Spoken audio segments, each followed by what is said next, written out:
अगर आप daily news देखते हैं तो आप देखते होंगे कि हर दिन कहीं ना कहीं पर भूकंप आ रहे होते हैं, सुनामीज आ रही होती हैं, ऐसे हादसे हो रहे होते हैं जिनको देखकर हमेशा लगता है मानो दुनिया बस खत्म होने ही वाली है।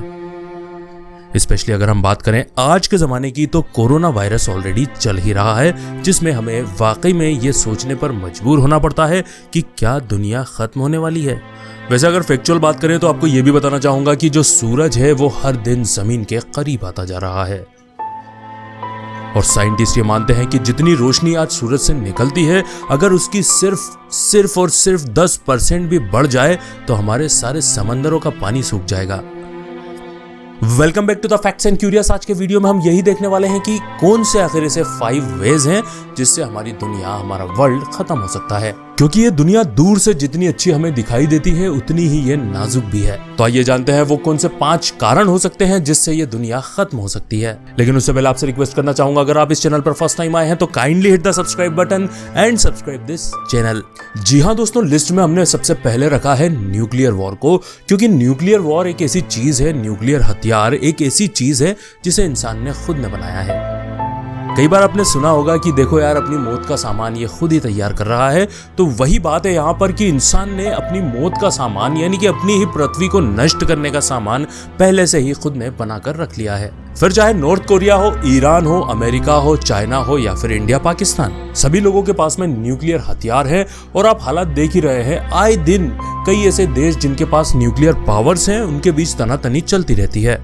अब खतरा यहाँ पर सबसे बड़ा यही सताता है कि अगर न्यूक्लियर पावर वाले देशों में जंग हो गई या फिर गलती से वर्ल्ड वॉर 3 छिड़ गया तो क्या होगा। जो नहीं जानते उनको बताना चाहूंगा कि न्यूक्लियर हथियार यानी कि परमाणु बम एक इतनी खतरनाक चीज होती है कि अगर जब भी उसको दागा जाता है तो हजारों नहीं बल्कि लाखों लोगों की मौतें होती हैं। ज्यादातर लोग ये मानते हैं कि न्यूक्लियर अगर हमला होता है, बम नीचे गिराया जाता है जमीन के ऊपर, तो वहां पर जो लोग रहते हैं शायद उसके धमाके से या फिर आग वगैरह जो निकलती है उससे मर जाएंगे।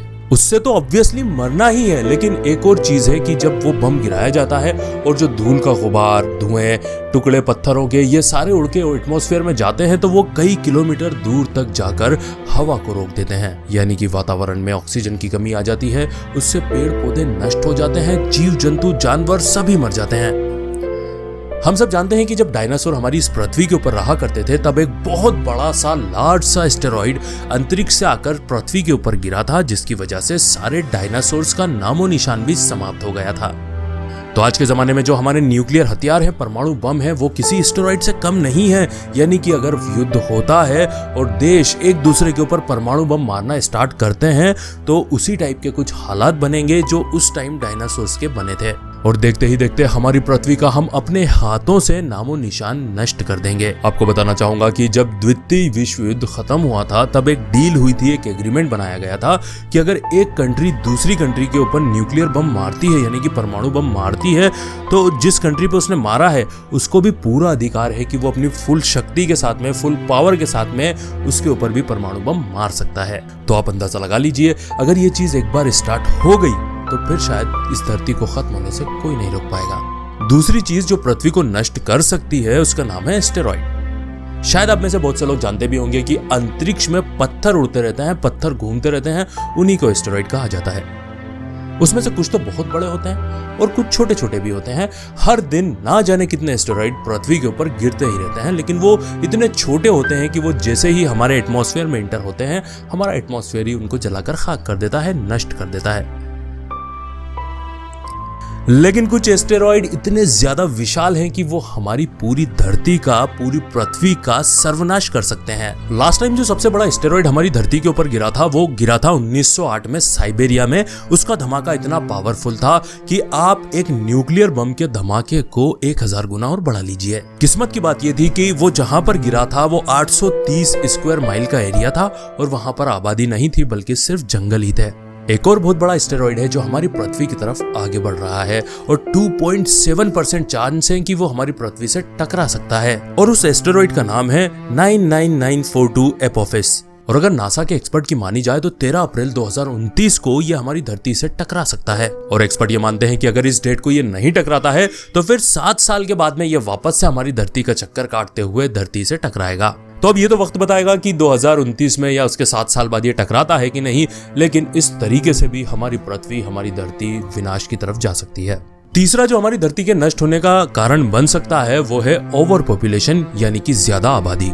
अगर सन 1900 की बात करें तो पूरी दुनिया की जो पॉपुलेशन थी, जो आबादी थी, वो थी 1.6 बिलियन। और अगर आज की डेट की बात करें तो हमारी इस ग्रह की, हमारी इस धरती की आबादी है 7.5 बिलियन। आप अंदाजा लगा सकते हैं कि हमने कितनी स्पीड से तरक्की की है। और जानकार जो एस्टिमेट लगाते हैं वो बताते हैं कि सन 2100 तक हमारी धरती की आबादी 11.2 बिलियन तक पहुंच सकती है। अब आप अंदाजा लगा ही सकते हैं कि आबादी बढ़ने का जो सबसे बड़ा इफेक्ट है, सबसे बड़ा प्रभाव है, वो ये है कि जो रिसोर्सेस हैं, यानी कि जो खाने पीने की चीजें हैं, जो इलेक्ट्रिसिटी है, जो रोड्स हैं, जो नदियां हैं, जो समुंदर है, वो तो उतने ही है।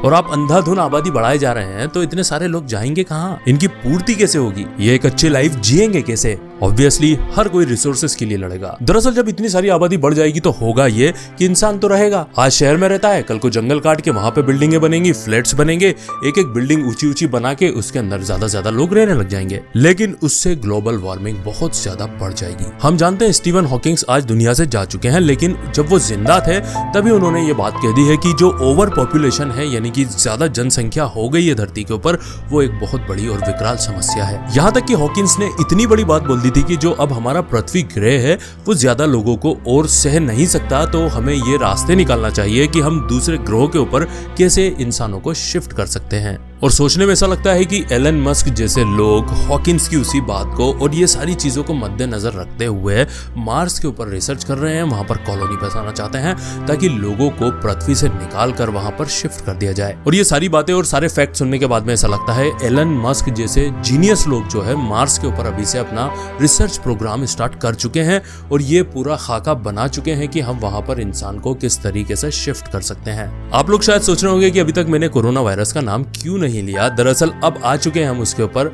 जो सबसे बड़ा रीजन दुनिया का खत्म होने का हो सकता है वो हो सकता है पेंडेमिक से भी। पेंडेमिक यानी कि महामारी। हम सुनते हैं हर साल किसी न किसी देश में कोई ना कोई बीमारी इस टाइप की आ जाती है जो कई हजारों बल्कि लाखों लोगों को भी मार जाती है, फिर चाहे इबोला हो, कोरोना वायरस हो या फिर ब्लैक डेथ। ज्यादातर केसेस में क्या होता है कि साइंटिस्ट हमारे रिसर्च करते हैं, दवा बना लेते हैं और फिर हमें बचा भी लेते हैं। लेकिन आप देख सकते हैं कोरोना वायरस ने पूरी दुनिया को हिला कर रख दिया है। इवन पूरी दुनिया को उसने चेंज ही कर दिया है। क्या आपने कभी सोचा था कि आप मास्क लगाकर बाहर घूम रहे होंगे? इवन मैं आज अपने आप को सोचता हूँ तो मुझे हंसी आती है कि अगर मैं कोरोना से पहले इस टाइप का मास्क लगाकर घूम रहा होता तो शायद सब लोग मेरा मजाक उड़ा रहे होते। खैर आशा करते हैं कि जल्द ही कोरोना का वैक्सीन बन जाएगा और सभी लोगों तक पहुंच जाएगा और दुनिया बच जाएगी। लेकिन जस्ट इमेजिन कीजिए, जस्ट सोचिए आप कि अगर इसका टीका नहीं बनेगा तो क्या होगा। आज की जो दुनिया है वो इतनी ज्यादा आपस में कनेक्टेड है कि इस टाइप की महामारियां एक देश से दूसरे देश पे या फिर एक जगह से दूसरी जगह पर फैली जाती हैं। पुराना जमाना शायद होता जहां पर इकोनॉमीज, देश इतने कनेक्टेड नहीं थे, तो शायद हम ये मान सकते थे कि आज हम सेफ हैं। अब हम आते हैं नंबर 1 के ऊपर कि वो कौन सा सबसे खतरनाक चीज है जिससे दुनिया खत्म हो सकती है। आपको बताना चाहूंगा कि नंबर 1 पे है फंगस। मैं मानता हूं आप में से कई लोगों ने सोचा होगा कि मैं कहूंगा ज्वालामुखी फट जाएगा, कोई एलियन आकर हमला कर देंगे, इस तरीके से दुनिया खत्म हो जाएगी। लेकिन आप सोच रहे होंगे कि यार ये फंगस क्या होता है? फंगस तो बड़ी मामूली चीज है, हम तो मशरूम ऐसे ही खा जाते हैं, मशरूम भी तो एक फंगस है। लेकिन आपको बताना चाहूंगा ये जो खबर है, ये जो न्यूज है, ये ज्यादा हाईलाइट नहीं हुई है, लेकिन दुनिया में कुछ इस टाइप की फंगस ग्रो हो रही है जिनसे साइंटिस्ट काफी ज्यादा परेशान है। वो किस प्रजाति की है, कैसे आ जाती है, उसका जवाब किसी के पास नहीं है। एक रिसर्च में साइंटिस्ट ने पाया कि 90 प्रजातियों के मेंढक खत्म होने की कगार पे आ गए हैं, वो भी एक रहस्यमयी फंगस की वजह से। अगर आपको लगता है अभी भी ये फंगस बहुत ज्यादा हल्की चीज है, बहुत आप हल्के में ले रहे हैं, तो आपको बताना चाहूंगा कि हर साल तकरीबन 15 लाख लोग फंगल इन्फेक्शन की वजह से पूरी दुनिया भर में मारे जाते हैं। और जो फंगस होती है वो एक तरीके की नहीं होती है, उसमें कई अलग अलग वेराइटीज होती हैं और कुछ वेराइटीज अपने आप को म्यूटेट कर रही हैं। यानी कि अगर जो दवाई बनाई जाती है वो उसके हिसाब से अपने आप को ढाल कर उससे बचने का तरीका ढूंढ लेती हैं। बैक्टीरिया बहुत डेडली चीज होती है, लेकिन उससे बचने के लिए एटलीस्ट हमारे पास आज एंटीबायोटिक्स हैं। लेकिन जो फंगल इन्फेक्शन है आज तक उसका कोई ठोस इलाज नहीं बना है। सिम्टोमेटिक ट्रीटमेंट होता है, कई लोग अच्छे हो जाते हैं, कई लोगों का वो फंगल इन्फेक्शन बढ़ता चले जाता है। यही वजह है कि फंगस जो है, फंगल इन्फेक्शन जो है, उसको बड़ा लाइटली लिया जाता है, लेकिन ये बहुत ज्यादा डेडली हो सकता है। जैसा कि मैंने आपको बताया, 90 जाति के मेंढक खत्म होने की कगार पे आ गए। इतना खतरनाक फंगल इन्फेक्शन है। चूंकि ये इंसानों के ऊपर नहीं हुआ, इसलिए इसके ऊपर कोई ध्यान भी नहीं दे रहा, ज्यादा रिसर्च भी नहीं की जा रही। जरा सोचिए आप, ऐसा कोई फंगल इन्फेक्शन अगर इंसान को लग जाए और वो फैलता चले जाए, पूरी दुनिया में फैल जाए, तो क्या आप नहीं मानेंगे कि ये दुनिया फंगल इन्फेक्शन से खत्म हो सकती है? आशा करता हूं कि इस टाइप की बीमारियों से, इस टाइप के इन्फेक्शन से, इस टाइप के बैक्टीरिया से, इस टाइप के वायरस से ऊपर वाला हमें बचा कर रखे। और साथ में ये जो वर्ल्ड वॉर या इस टाइप के न्यूक्लियर बॉम्ब वगैरह का खतरा है, तो लोगों को ये पहल करना चाहिए कि जिन भी देशों के पास ये हथियार हैं, वो अपने हाथ से सब ये नष्ट कर दें। बोलने का मतलब ये है कि जो हमारे हाथ में है, जो हमने खुद कुल्हाड़ी ले रखी है अपने पैर पे मारने के लिए, एटलीस्ट उससे तो हम अपने आप को बचा ही सकते हैं। और इसी के साथ आज का हमारा वीडियो यही खत्म होता है। आशा करता हूं कि आपको वीडियो पसंद आया होगा, थोड़ा वीडियो नॉलेजेबल भी लगा होगा। वीडियो अगर अच्छा लगा हो तो वीडियो को एक लाइक कर देना और अपने सारे ही सोशल नेटवर्क पर शेयर भी कर देना। तो मिलेंगे अगले धमाकेदार वीडियो के साथ, तब तक के लिए bye bye, good night, sayonara.